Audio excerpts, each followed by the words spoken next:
Since the founding of the People's Republic of China, China experienced a major turning point during Deng Xiaoping's period of reform and opening up.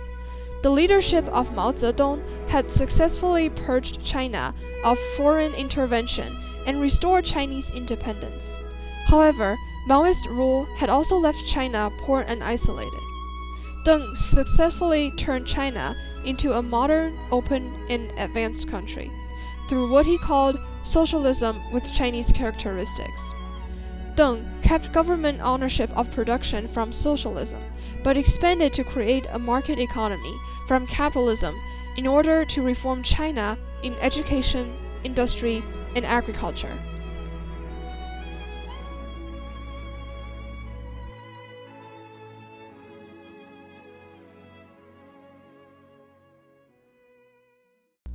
(1750 to 1919), capitalistic foreign powers took advantages of the Chinese people under the unequal treaties. After 30 years of battles, China successfully regained independence, but the economy was left devastated from colonization and the war.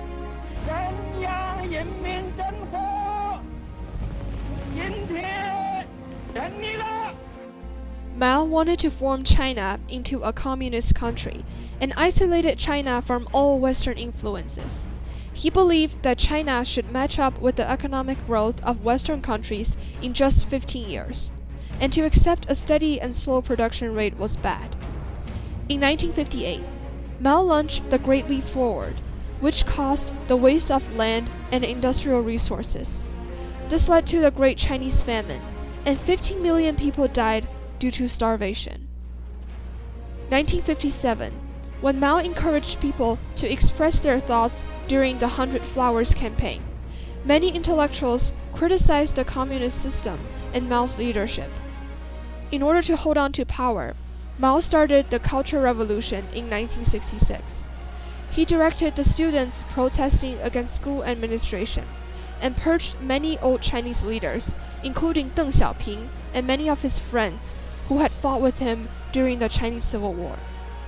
Mao said, "To read too many books is harmful." As a result, the Chinese schools, farms, and factories all closed down, since people focused their lives on political arguments rather than national production. 1976, Mao's weakening health removed him from being active in politics. Led by Mao's wife Jiang Qing, the Gang of Four wanted to take control. They opposed moderate leaders Zhou Enlai and Deng Xiaoping, who hoped to restore a better economy and education in China. But the Chinese favored Zhou and Deng's ideas. After Zhou's death in 1976, people publicly mourned for Zhou during the Tiananmen Incident and supported Deng, while indirectly criticized Mao and the Gang of Four. As his first step to power, Deng arrested the Gang of Four after Mao's death in 1976.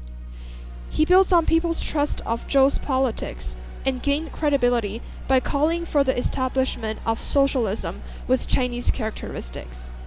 Deng won support of the Chinese army and became the vice chairman of the military commission and controlled the country in the next 20 years.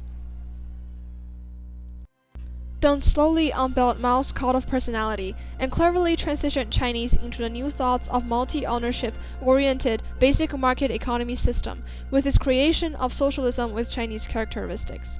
While observing the development of different capitalist countries in Europe, Deng concluded that the flaw in socialism is that people neglected economic development, and China will need to develop a market economy to improve its economic condition.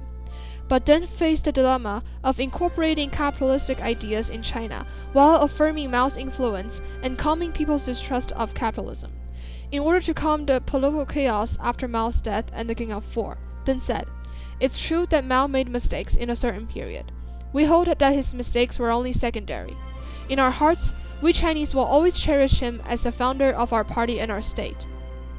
During the third plenum of 11th CPC Central Committee, Deng explained his new plan of socialism with Chinese characteristics. The fundamental task for the socialist stage is to develop the productive forces. As they develop, the people's material and cultural life will constantly improve.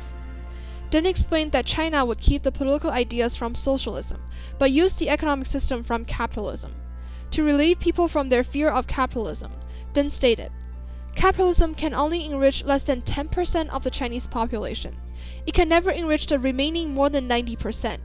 But if we adhere to socialism and apply the principle of distribution to each according to his work, there will not be excessive disparities in wealth." Deng believed that property is publicly owned, that the planning system is intact, that state-owned companies will still play a big role, but that markets are possible under socialism. He used his theories to develop a series of reforms on education, agriculture, industry, and foreign relations during reform and opening up. 1977, August 8th, Deng said, "China must catch up with the most advanced countries in the world. I believe we have to begin by tackling science and education." He restored Chinese colleges and invited back the Chinese scientists who were purged. Literacy increased significantly after Deng's reforms. 1980, Deng allowed private small enterprises and foreign joint ventures. He distributed land to each family and gave them production quota. Anything produced above the production line, people can sell for their own profits. The production of grain rose immediately. But as a reinforcement of government ownership of land, Deng required every family to sign a contract, which is an agreement to the 10th law of the Constitution of the People's Republic of China, that land belongs to the government, and in 30 years, government will reclaim those land. Deng said, "The present world is open. One important reason for China's backwardness after the Industrial Revolution in Western countries was its closed-door policy, which created difficulties for us. In order to calm people from their fear of foreign intervention, in 1984, China opened 14 coastal cities and 4 economic zones as an experiment of the new economic policy. As a result, the economic growth of Special Economic Zone Shenzhen has increased 27.3% in 1 year. Deng gained people's trust and slowly expanded the reform from the rural area to the urban cities. The amount of U.S. export in China increased from $42 billion to $103 billion in 2010.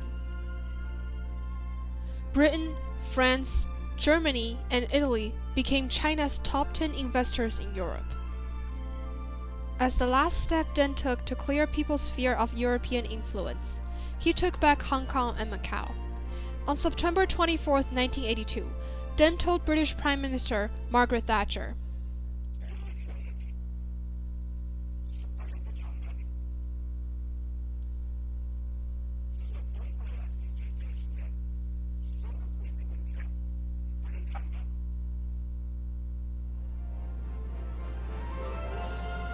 July 1, 1997, Hong Kong was returned back to China.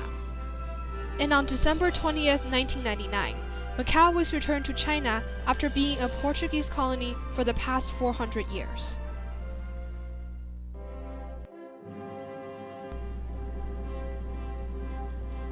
From the Han Dynasty to the present day, Deng Xiaoping has created one of the biggest turning points in the Chinese history. He found the quickest way to enrich China and has transformed the basic structure of the whole country in 20 years. Deng designed socialism with Chinese characteristics, absorbed the advantages of the economic systems of the most advanced countries in the world, while still keeping the collectivistic and egalitarian views of socialism. Deng carried out his reforms during reform and opening up, and pushed the Chinese economy to the second largest economy of the world in 2010. Many people had predicted that the Chinese economy would overtake America as the biggest economy of the world in the next decade. China is still experiencing many changes, but the structure Deng had created for China existed until today. In 1985, Time magazine named Deng Xiaoping Man of the Year and called him the man who changed China. He had fulfilled the mission that had eluded China's leaders for 150 years, and fulfilled the dreams of all Chinese people.